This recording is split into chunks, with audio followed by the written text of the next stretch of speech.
je suis là, je suis arrivée. Hello and welcome to a very special edition of France in Focus. I'm Nadia Sharby. I'm Tom Burgess-Watson. This week, Nadia and I decided to team up because it is France 24's 10th anniversary. We decided to show you behind the scenes. Let's go inside. Well, when it launched in December 2006, France 24 was the country's first bilingual foray into international newscasting. Well, a lot has happened during the course of this past decade. We've since launched a successful channel in the Arabic language. We're now getting ready for Spanish. Let's take a look at the facts and figures that make France 24 what it is today. It's December the 6th, 2006, 8:30 p.m. Paris time, and France launches its first multilingual TV network under the motto, Beyond the News. There are 3 channels, in French, English and Arabic. The latter truly takes off in April 2007, first airing 4 hours of content a day, then 10, then finally 24. France 24 quickly makes a name for itself with its coverage of the Arab Spring and is now the #1 news provider in Tunisia, where the democratic uprising began. Always in sync with global events, 150 foreign correspondents are now your eyes and ears on the ground. And as the outlet expands, so too does its audience. France 24 is now available in 315 million homes across 180 nations. Add to that over 17 million Facebook followers for its award-winning website, and you'll see why this 10th birthday comes with a big thank you to our viewers. Well, you may recognise this as one of our news sets, and like the rest of the channel, our studios have evolved significantly over the past decade. Well, if you've ever wondered how a news bulletin is put together, this is your chance. We're going to give you this sneak peek now of some of the people and processes involved. Good morning, it's 7 a.m., time to start.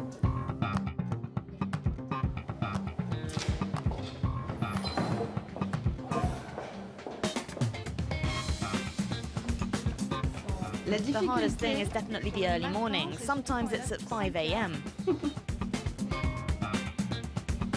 Not the easiest working hours. Bye. Now we're going to write. Hey, Victoria. Attends, je vais regarder quand ça va donner les chiffres. Yeah, I'll begin with it. Okay. Yes. I am adding a sort of Cazeneuve. What? To 15 minutes. Okay? Yeah. Do we have pictures or no? The second round of the primaries is فينك تلاقي هذا الفيديو على الصورة. Sarah, on se rapproche du ex-Washington, tu veux le prendre quand, toi? Au programme aujourd'hui, donc c'est l'attente des résultats. So we're waiting for the final results later on. We need to do something on who Fillon is. We need to explain it for English-speaking viewers.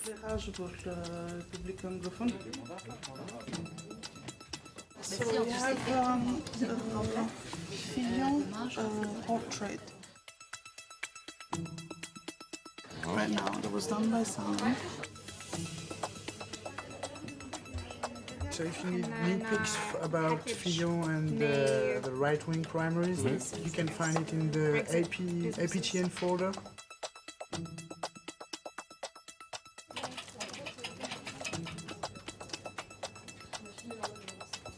here both the spectators and the musicians are convicted criminals.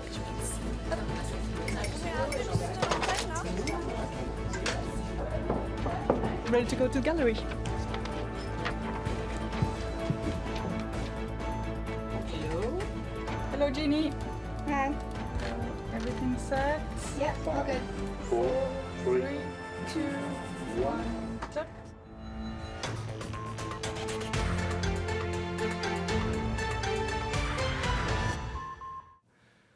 Well, over the years, France 24 has made quite a name for itself in the field of reporting, winning plenty of awards along the way. And as you can see from the paraphernalia decorating the reporter's hub, it's been quite a ride. Well, our team of reporters is going to share with us now some of their most memorable moments on the ground.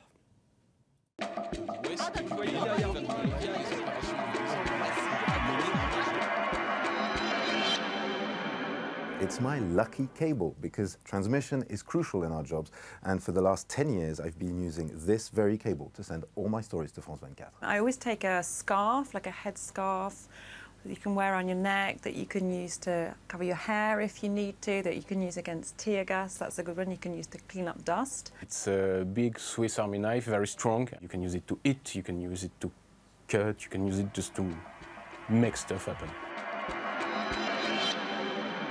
In 2011, interviewing Muammar Gaddafi at the beginning of the Libyan revolution, that was pretty surreal, at 1 in the morning.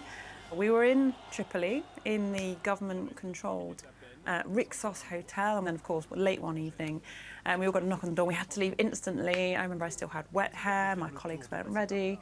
So we rushed over and we were kept in this palace just off Martyrs Square, Green Square as it was known then, and then waited for hours until around 1 a.m. A pretty spaced out Gaddafi turned up.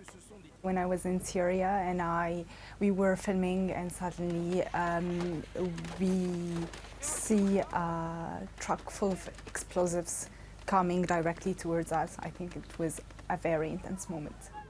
Fire! Fire! Shoot that vehicle!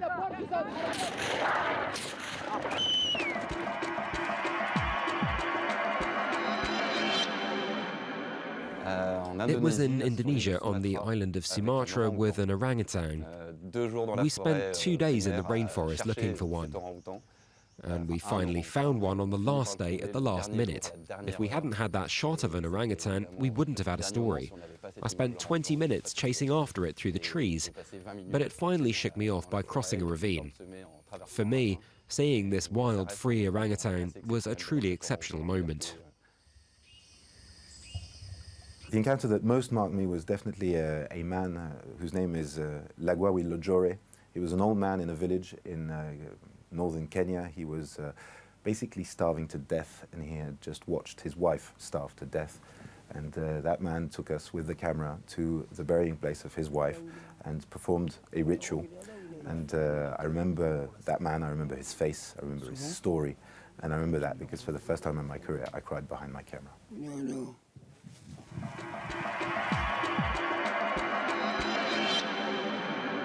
Well, I guess that would be some war zone moments. Obviously, there's been some pretty hairy moments, sheltering under a staircase, again in Libya, with shells exploding just a few metres away, or I did one live when I could actually hear bullets whistling past my head, which means they're really close. So yeah, war zone moments, pretty scary. One of the funniest moments was being pursued across the southern Libyan desert in 4x4s by a man from a local tribe who was crazy and had fallen in love with my colleague, who both threatened us of having us killed on the one hand and was sending her love letters at the same time. That was pretty funny.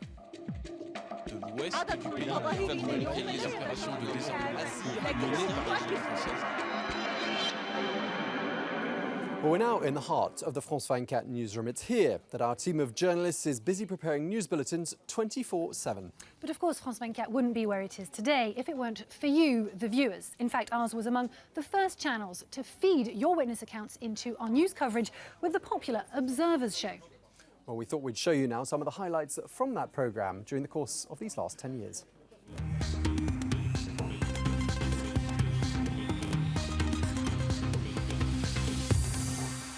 The first big test for the Observers came in 2009 with the presidential election in Iran. Now, Ahmadinejad kicked out all the foreign media, so the only source of information we had was YouTube videos that were being posted. Now, we already had a network of a couple dozen observers around the country, and they were able to help us verify the videos. They were able to look at the videos and say, yes, I was there, that's what happened. Now, they also were shooting with their own mobile phones, and they sent us their own photos and videos that they had taken themselves, documenting what happened.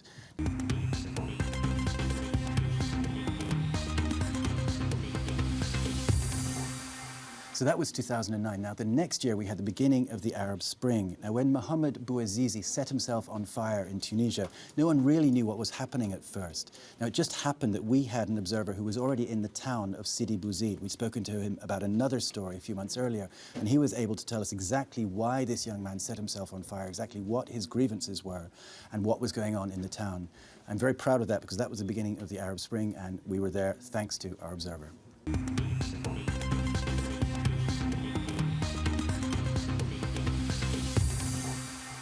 So here's a story from Alexander Mulongo, who is one of our observers in the DRC. Now, he's from Lubumbashi, and he told us that police there were using spike strips, that's those metal things with spikes on them to puncture cars' tires. He said they were using them to intimidate drivers and to encourage them to pay bribes.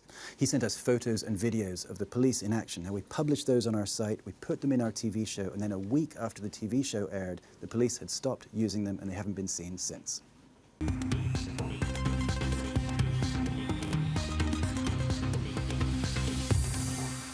Part of our job is to verify amateur images. Now, we see a lot of fake images online, especially to do with migrants coming to Europe. They're posted by far-right groups like this one. Now, this supposedly shows Muslims in Switzerland burning a Swiss flag. Now, it's pretty easy to debunk that, because for one thing, it shows a Danish flag and not a Swiss flag. And for another thing, you use a simple tool like Google reverse image search, and it will show you that this picture was actually taken 10 years ago in Pakistan after a Danish newspaper published cartoons of the Prophet Muhammad.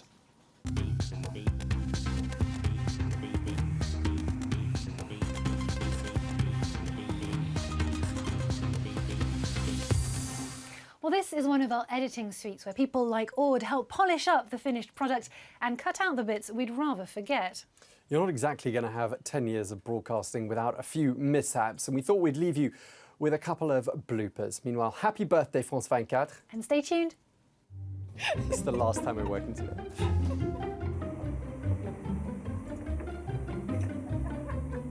I'll give you a sneak peek now of some of the people and processes. Perfect, now let's do the crazy one really quickly. I'm really stressed. So I'm very excited. 1, 2, 3, and snap.